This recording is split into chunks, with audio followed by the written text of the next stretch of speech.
त्रिभुवन मिश्रा जी नमस्कार। शैलेंद्र दीक्षित बोल रहा हूँ। जी जी प्रणाम। प्रणाम। चुनाव में आपकी भविष्यवाणी तो आकलन आपका बहुत अच्छा रहा, ठीक है ना? जी जी जी। अब हम आपसे जानना चाहेंगे, अगर आप अपने जिले के चुनाव को एक लाइन में डिफाइन करें तो क्या कहेंगे? जी, मेरे जिले में जो भी 6 विधानसभा के जो चुनाव हुए जी। सब जगह प्रत्याशी और प्रत्याशी और पहले के जो जनप्रतिनिधि हैं उनके कार्यों को देखा गया जी जी कि वो कितना बेहतर काम पिछले 5 वर्षों में किए हैं। जी। उसके अनुसार जो भी जिसको इस बार मौका दिया गया है उन लोगों को कहीं ना कहीं पिछले कार्यों के हिसाब से और जो ये वोट का समीकरण था वो समीकरण के आधार पे ही उन्हें फिर दूसरा मौका दिया गया है। दूसरी चीजें जी मतलब अगर आप ये कहते हैं कि मतलब आपके कहने का अर्थ ये हुआ कि मतदाताओं ने काम के आधार पे किया वोट? हाँ, काम के आधार पे किया। कुछ जैसे कुछ हाईकोर्ट विधानसभा है, कुछ हाईकोर्ट विधानसभा के जो पिछले विधायक थे अमरेंद्र कुमार और पप्पू पांडे, वो अपने 5 साल के कार्यकाल में लोगों के साथ उनका बड़ी जुड़ाव रहा। और पिछले भी लोग जैसा बताते हैं, हम लोग गए थे कुछ गांव में, हम घूमे भी, लोगों से मिले, रूबरू हुए मतदाताओं से, तो मतदाताओं ने बताया कि किसी गरीब की शादी होती है तो मदद कर देते हैं, किसी का अगर अच्छा। अब ठीक, अब हम आपकी कॉन्स्टिट्यूंसी वाइज बात करेंगे। आपके यहाँ 6 कॉन्स्टिट्यूंसी है। बैकुंठपुर का क्या समीकरण था? बैकुंठपुर में एक्चुअली हम तो आपसे शुरू में ही बताए थे कि वहाँ वोट 3 पार्टों में बढ़ जाएगा। एनडीए का वोट 2 जगह बचेगा। और चूंकि वहाँ आरजेडी का जो एसी है, आरजेडी के मतदाताओं की संख्या ज्यादा है, और इस आधार पे जब 2 पार्ट में एनडीए की वोट बटेगी तो निश्चित था एनडीए के एक जदयू से बागी कैंडिडेट जो थे बैकुंठपुर में राम शंकर प्रसाद ने जनता दल प्रेम शंकर यादव जी प्रेम शंकर यादव राष्ट्रीय जनता दल के हैं। इन्होंने मिथिलेश तिवारी को हराया है। जी जी 11,113 वोट से। जी जी जी। हाँ, तो आप बता रहे थे, आप बताइए। तो वहाँ एक्चुअली ये एनडीए का वोट जो है वो 2 पार्ट में बट गया। दूसरी संख्या वहाँ है विशेषकर शाहनी, मल्लाह, माने दलित वोट की संख्या अच्छी खासी है। और चूंकि माले और सब दलों के महागठबंधन में होने के कारण वह निचले स्तर थी के भी जो वोट थे वो सारे उसमें मर्ज कर गए महागठबंधन में। जी। इस वजह से वहाँ उनकी हार हुई। और वो चूंकि हम आपको बता दें कि 40-45 हजार के आसपास वोट समथिंग मंजीत सिंह भी लाए हैं। तो ये दोनों वोट मिला के, ये दोनों वोट एनडीए की ही वोट थी, 2 पार्ट में बट गई। मतलब अगर ये न बढ़ता तो एनडीए की कैंडिडेट की सीट निकल सकती थी वहाँ। अच्छा, बरौली में राम प्रवेश राय भारतीय जनता पार्टी के, इन्होंने रियाजुल हक राजू को हराया है। राष्ट्रीय जनता दल के हैं 14,155 वोट से। यहाँ क्या चला?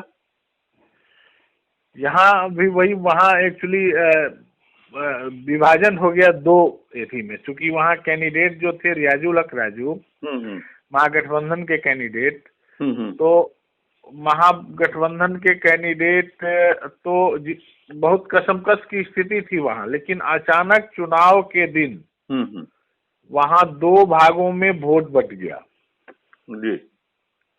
और वो 2 भागों में बटने का कारण हुआ कि राम प्रवेश जी का जीत वहाँ सुनिश्चित हो गया। अच्छा।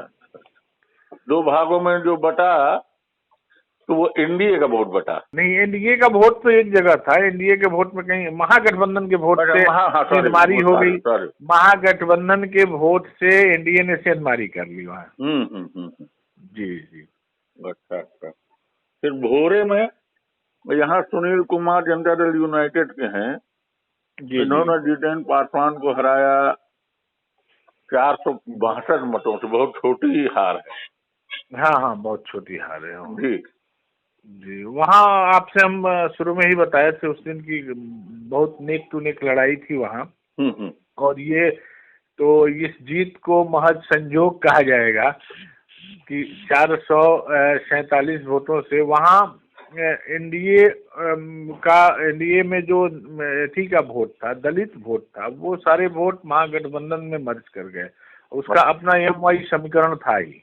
वहाँ में भी कुछ अपर जाति के लोग भी, अपर जाति के मतदाता भी महागठबंधन के साथ चले गए जी, जिस वजह से काफी कम मार्जिन से वहाँ डीजी सुनील कुमार की जीत हुई। अच्छा। डीजी साहब तो मतलब डीजी साहब ने क्या वहाँ उनका पैतृक गांव वही है ना? जी, उनका पैतृक गांव वहाँ विजयपुर एक गांव है, वहाँ के वो रहने वाले हैं जी। और उनके पिताजी बहुत अच्छे लीडर थे, चंद्रिका राम जी। उनका बड़ा बहुत दिनों तक वो एथी में सत्ता में बने रहे, मंत्री भी रहे।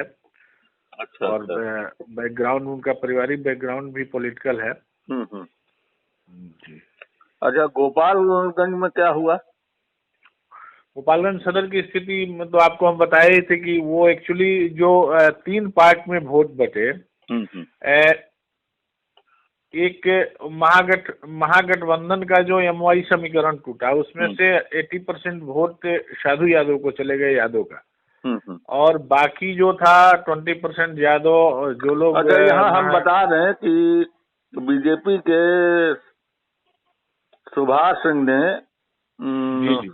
इनको यहाँ 2 नंबर पे साधु यादव रहे हैं जी। और लेकिन 36,752 वोटों से हारे हैं। हाँ, बहुत लंबा मार्जिन रहा जी, क्योंकि शहर के मतदाताओं को में साधु यादव कामयाब नहीं रह सके। और शहर के जो मतदाताओं की संख्या है वो बहुत ज्यादा है। आपको हम बता देते हैं, हर साल यही होता है कि देहात से जो भी कैंडिडेट होता है वो भाजपा के अगेंस्ट जो भी कैंडिडेट होता है वो देहात से अगर लीड भी कर लेता है तो शहर में आते आते वो सारा मेकअप हो जाता है और शहर में जीत हो जाती है। अच्छा। यही कारण है कि फिर चौथी बार भी इनको सुभाष सिंह जी को लोगों ने मौका दिया है। अच्छा, तो इनका काम भी बढ़िया होता होगा? इनका काम लगभग बढ़िया है और चूंकि सबसे बड़ी चीज है कि काफी सज्जन आदमी है। ये एक बहुत मेरिट लोगों का ये रहता है कि कम से कम अगर किसी को फायदा नहीं है तो किसी को नुकसान भी नहीं कर सकते हैं। अच्छा। यह धारणा लोगों में रहती है कि एक मैंने सुलझे हुए आदमी है, सज्जन आदमी है, किसी से कोई ये नहीं रहता है, द्वेष भाव नहीं रहता है। स्पष्ट आदमी है, कोई बात भी होती है तो किसी से स्पष्ट मुंह पे कह देते हैं। इस वजह से ये लोगों का एक उनके प्रति सहानुभूति भी रहता है कि अच्छे लोग हैं। अच्छा, हथुआ में राष्ट्रीय जनता दल के राजेश कुमार सिंह ने राम सेवक सिंह को जनता दल यूनाइटेड के उनको 30,527 वोट से हराया। बड़ी जीत है इनकी। जी। तो हथुआ में क्या? हथुआ में एक्चुअली हम आपको बता दें कि राम सेवक सिंह से अपर क्लास के मतदाता काफी नाराज थे जी। कुछ 2-4-5% जो उनके बहुत करीबी हैं उनको छोड़ के। उसके बाद वहाँ सबसे ज्यादा संख्या माने अधिकतम संख्या कुशवाहा मतदाता की है जी। और राजेश सिंह भी कुशवाहा थे। उनका पॉलिटिकल बैकग्राउंड हमने आपसे बताया भी था। और चूंकि उनका परिवार शुरू से सारे वर्ग से सारी माने जातिगत भागों में नहीं बांटता है किसी को, वो सारे माने एक समूह में रहने वाले लोग हैं जी। तो इसका भी असर पड़ा। दूसरा चीज, जो लोग वयस्क थे उन्होंने इनके अगेंस्ट वोट किया और वो महागठबंधन को वोट दिए। अपर क्लास के लोग भी महागठबंधन को वोट दिए। उसके बाद कुशवाहा वोट तोड़ने में राजेश कामयाब हो गए, जिसका उसके बाद उनके पास एमवाई समीकरण था ही, और ये सारी चीजों को लेके उन्होंने बड़े बड़े मार्जिन से जीत हासिल की। अच्छा, कुचायकोट में अमरेंद्र कुमार पांडे जनता दल यूनाइटेड के, इन्होंने काली प्रसाद पांडे को हराया, कांग्रेस के हैं 20,630 वोट से। यहाँ तो तगड़ा संग बने, दोनों बड़े प्रत्याशी थे, कितनी बड़ी हार कैसे हो गई? प्रत्याशी तो बड़े थे, लेकिन एक्चुअली हम आपको बता दें कि अमरेंद्र पांडे और पप्पू पांडे का जो है वो लोगों से व्यक्तिगत रूप से अपने क्षेत्र की जनता से जुड़े हुए हैं।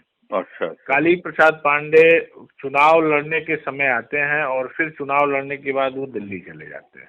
अच्छा, वो दिल्ली व्यक्तिगत, हाँ, व्यक्तिगत जुड़ाव उनका लोगों से नहीं हो पाता है जी। और ये हम आपसे बताए भी थे कि हम लोग क्षेत्र में गए थे, कुछ गांव में हम लोग घूमे भी, व्यक्तिगत लोग मतदाताओं से मिले भी, उनका मंतव्य भी जाना। तो उन्होंने ये बताया कि पप्पू पांडे की सबसे बड़ी खासियत ये है कि वो एक जनप्रतिनिधि की तरह नहीं, एक विधायक की तरह नहीं, एक परिवार के मेंबर की तरह काम करते हैं। अगर किसी के यहाँ गए हैं, कोई बीमार है तो उसका ट्रीटमेंट कैसे होगा, इसका प्रॉपर व्यवस्था करते हैं। कोई किसी का देहांत हुआ है तो उसके यहाँ अगर गरीब है, कमजोर है, तो उसको उसकी मदद कर देना आर्थिक रूप से या जैसे भी हो, या किसी की बेटी की शादी है तो उसकी मदद कर देना। ये सारी चीजें वहाँ उनको लोगों से जोड़ता है। मतलब सामाजिक सरोकार उनका बहुत लंबा है। सामाजिक सरोकार उनका बहुत अच्छा है, जिसके वजह से ही वो इस कंडीशन में, हालांकि उनके जो तीसरे नंबर वहाँ प्रत्याशी थी, ये आपके रालोसपा से, और उन्होंने लगभग 34 हजार के आसपास वोट हमको लगता है कि उनको मिला है वहां से। उन्होंने भी पप्पू पांडे का ही ज्यादा वोट डैमेज किया है। अच्छा, अदरवाइज बहुत ज्यादा वोट से जीत होती। अदरवाइज बहुत ज्यादा वोट से होता, चूंकि कुछ बेल्ट है जिस बेल्ट में वो कुशवाहा की संख्या ज्यादा है, और उन्होंने कुशवाहा, उसके बाद भाजपा का जो वोट था, चूंकि आपको बता दें कि वो सीमावर्ती, यूपी का सीमावर्ती कॉन्स्टिट्यूंसी है, इस वजह से उधर भाजपा का भी कैडर वोट 7 से 8 हजार के आसपास। अच्छा। जी। उसके बाद ओवैसी की पार्टी के भी कुछ मतदाता जो सुनीता को वोट किए, सुनीता कुशवाहा को अच्छा वोट मिला है। पहली बार वो चुनाव मैदान में थी, लेकिन उन्होंने बढ़िया वोट पाया है। फिर भी वो सामाजिक सरोकार की ही देन है कि अमरेंद्र पांडे की वहाँ जीत हासिल हुई है। चलिए, बहुत बहुत धन्यवाद मिश्रा जी आपका, कि आपका एक तो बधाई आपको, आपका आकलन बिल्कुल सही था, और आगे भी इसी तरीके से आप अपना बनाए रखें पैनी नजर। जी, और धन्यवाद। जी नमस्कार। अगर आपको हमारा वीडियो पसंद आया हो तो इसे लाइक करें, सब्सक्राइब करें और साथ ही बेल आइकन दबाना ना भूलें।